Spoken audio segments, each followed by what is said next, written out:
So as we've studied the most resilient people and teams for the past 30 plus years, wow, it's actually been 40 plus years. My goodness, that went by in a hurry. But anyway, as we've done that for the last 40 plus years, we found that the most resilient people are those people I've called robust people, and then robust teams. And they are aware, keenly aware, of three forces that shape them, and they are deliberate about how each of those forces interact.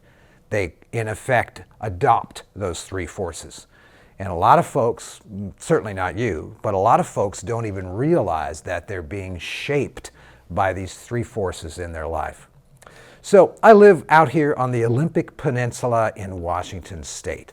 It is a stunningly beautiful place. And if you've never been here, and you Googleize it, and it'll pull up all kinds of pictures, and those are real pictures, and that's where I live, and that's where we live.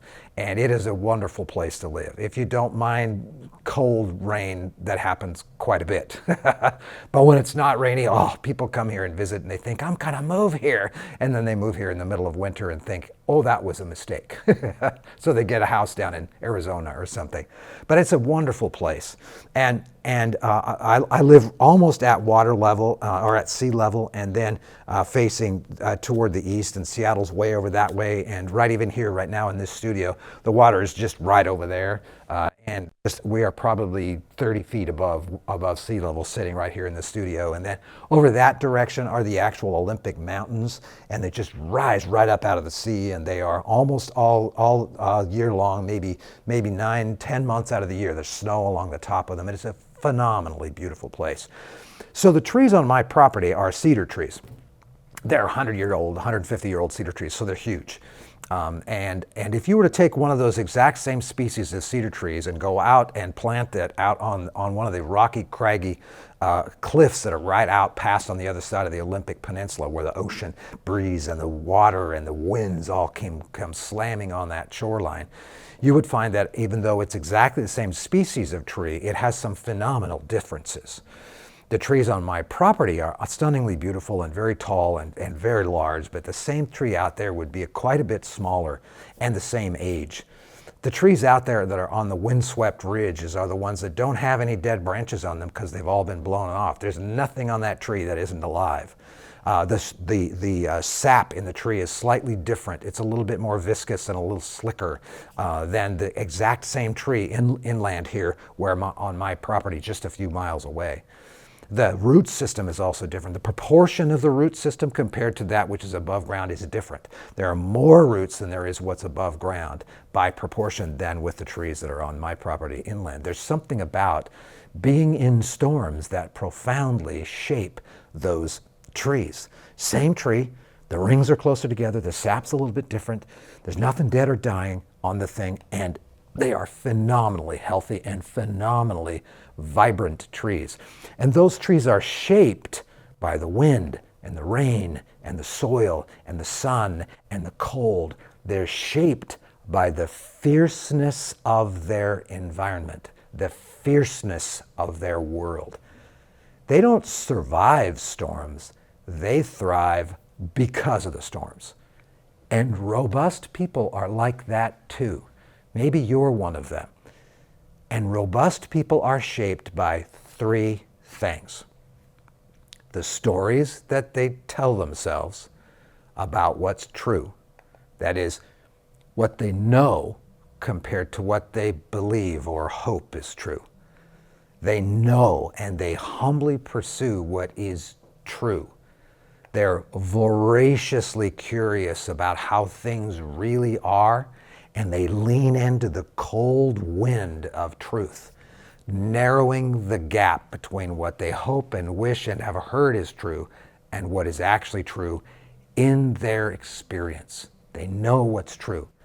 And they know that they aren't here because they deserve to be here in this position or this place in life or this spot or on that team or in that company or whatever. They know they don't deserve. They're here because they serve. And they know that the selfish pursuit of comfort is a slow death. So they're shaped by the stories they tell themselves about what they know, by the stories that they believe. So they're very careful to examine what they believe in a relentless pursuit of truth. Maybe rentless too, I'm not sure, but here's the second force that shapes them. They know they are shaped by their habits and their disciplines, and they create habits and disciplines intentionally so that they can be more robust. They deliberately put habits in place that make them adaptive to pressure and to storms. They lean in. They have their habits and disciplines are adaptive rather than what we call maladaptive. That is, when they practice the habit, they don't do so to feel better right now, they do so to be better later. When they practice the discipline, they don't do so for the applause of someone who practices that discipline. They practice the discipline so that later they can do something else that only that discipline would afford them the opportunity to do. They're deliberate about their habits, and they have a long view about them, and the same is true of their disciplines. Their habits about how they sleep and what they eat and what they drink and about their exercise, their habits about their attention. They're very careful to understand that they live in an attention economy. So do you and I. The most valuable real estate that there is our attention. And all sorts of elements of our economy are working very hard to get just moments of your attention. And they know that whatever they continually give their attention to will shape them. So they're careful to give their attention to things that shape them in an adaptive way and not in a maladaptive way, in a healthy way and not an unhealthy way, in a way that serves and not in a way that gives them some sort of quick out because they deserve it. And they deliberately put their disciplines in place that make them adaptive to storms as well. Disciplines are just like habits, except that they don't start on their own. Habits start on their own based upon a time and location or both, and then that's called a cue, and then you just get into a habit, not even realizing that you're doing it. But disciplines are a little bit like habits, but you have to use a little bit of willpower to get them started, and then they function just like habits. Disciplines are practiced so that we can do something else. And that something else is something that serves others and serves a bigger good, and that actually enables other people to be better as well. There are disciplines of mind called mental models, and there are which are the most powerful of all of our disciplines, and then there are disciplines of the body. And so we use both of those sets of disciplines intentionally so that we can lean into the storms of life and be better off. That's what I call a robust person. They're also pretty careful about the third thing that shapes them, and that is the people that they trust or rely on. Most human groups function according to what I like to call the lowest common denominator effect. Even families do that. Groups of people come together, and whoever is the lowest common denominator, we will all eventually begin to perform or act or behave to the level of that person. That's because we want to be in the group and we want to be comfortable, and nobody wants to push themselves or work too hard. It's called the lowest common denominator effect. But robust people, knowing that they're shaped by their relationships, by the people they trust and rely on, and the people who trust and rely on them, knowing that that's true, robust people deliberately put themselves in groups that function according to what we call the highest common denominator effect. If you're a part of a group of people, look around at the person who's the best at in that group, the best at blank in that group. Do you want to be like that? And do you hold yourself accountable to become like that person?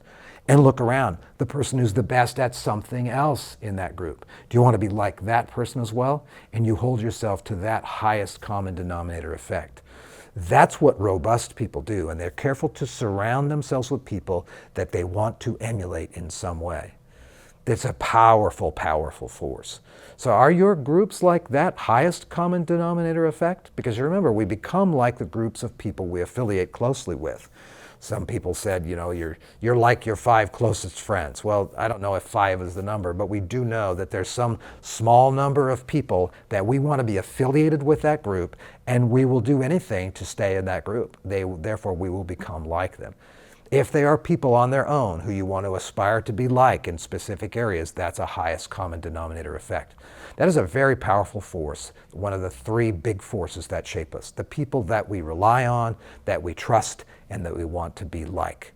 So, like the tree out on the ridge, you and I are shaped deeply and profoundly by these three forces, whether we recognize it or not. Look carefully at the winds that are shaping you. Are you who you need to be? Take a minute and think about these three powerful forces. Start with the stories you tell yourself about what's true. If you want to become more robust, check out what you've told yourself about yourself. Then you can move on to your disciplines and habits, and then you can move on to the people you surround yourself with. Nobody I know who is deeply, powerfully robust, who is better because of the storms, has not done these three things. They've managed carefully those three forces that shape them. Wow, there you go. Something to think about. Have a great day. Here's to you.